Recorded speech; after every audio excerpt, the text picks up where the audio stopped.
Welcome to Thrilling Tales of Adventure.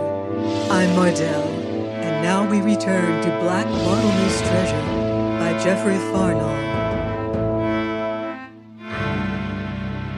Chapter 21. Telleth How the said fire came about.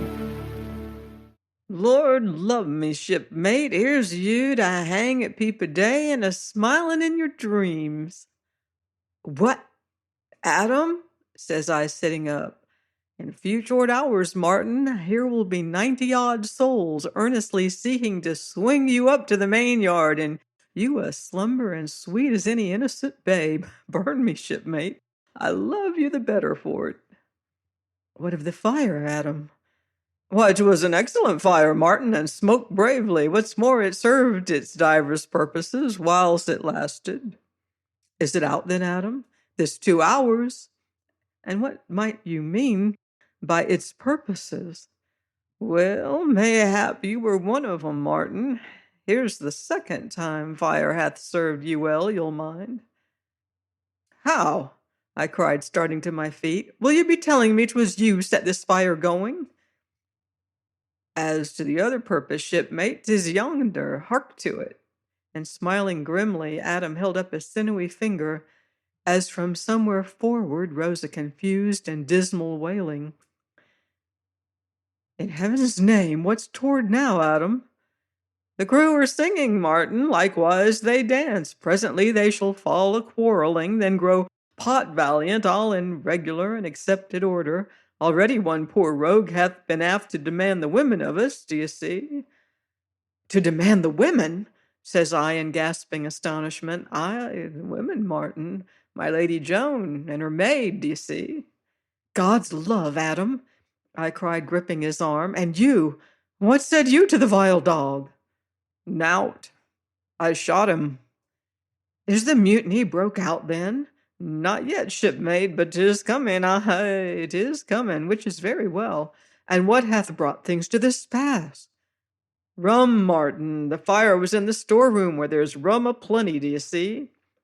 What was to prevent the rogues making off with a keg, or so, that chanced to lie handy? Not I, shipmate, not I. And why not, in the devil's name?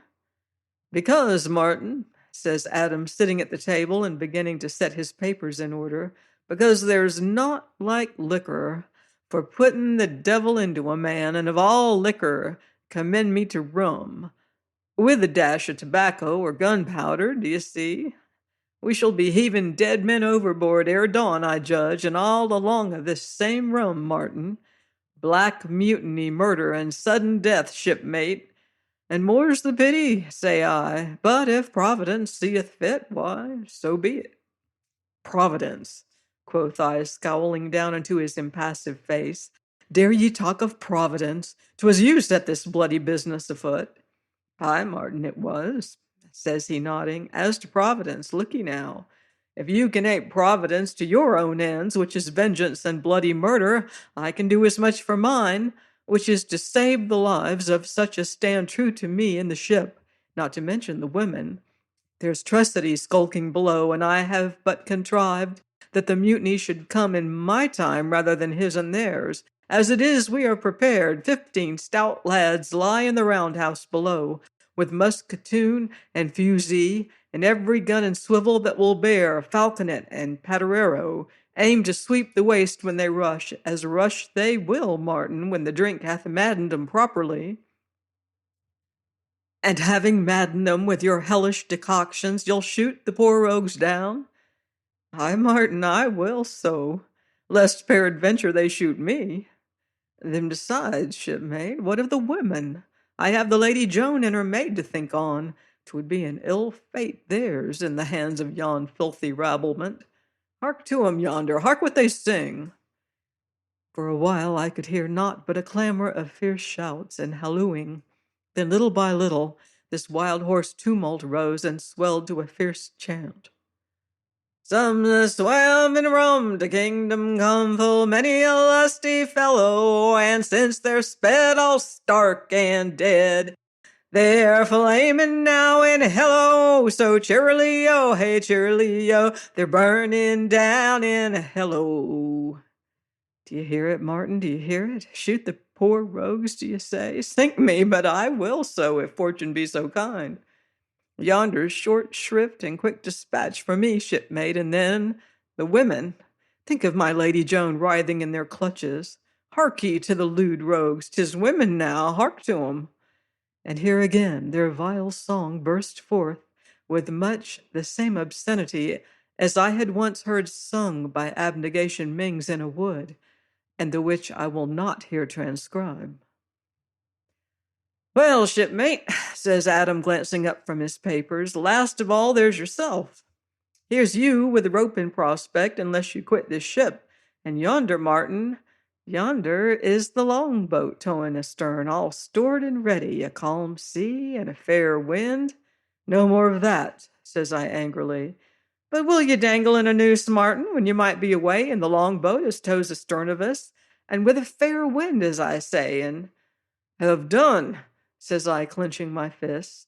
'Twould be the simplest thing in the world, Martin, he went on, leaning back in his chair and nodding up at me mighty pleasant. Aye, a very simple matter for you to drop down from the stern galley yonder, do you see, and setting a course southwesterly, you should make our island in 4 and 20 hours or less, what with this wind and the sea so calm. Never, cried I in growing fury. Come what will, I will stay aboard this ship until we reach our destination. Says he, pinching his chin and eyeing me twixt narrowed lids. Are ye still bent on naught but vengeance, then? Why, and look ye, Martin, 'tis none so far to seek.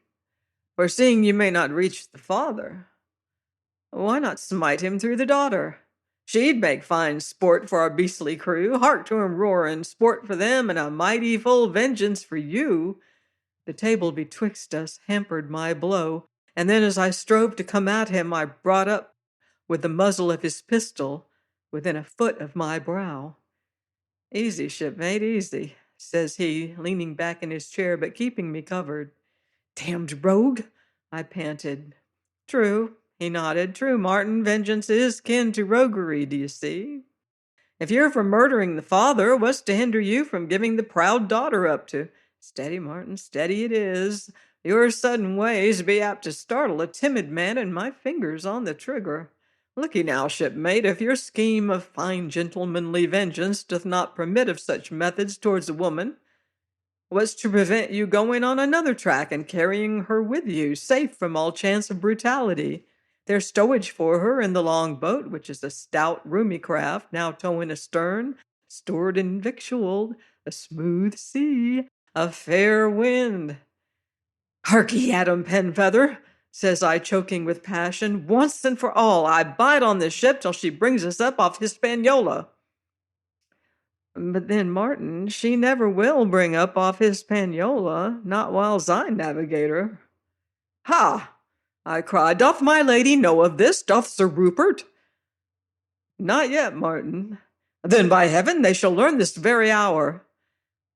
I think not, Martin, and I swear they shall. Let them hang me, and they will, but first they shall hear you intend to seize the ship to your own purposes. Aye, by God, they shall know you for the pirate you are.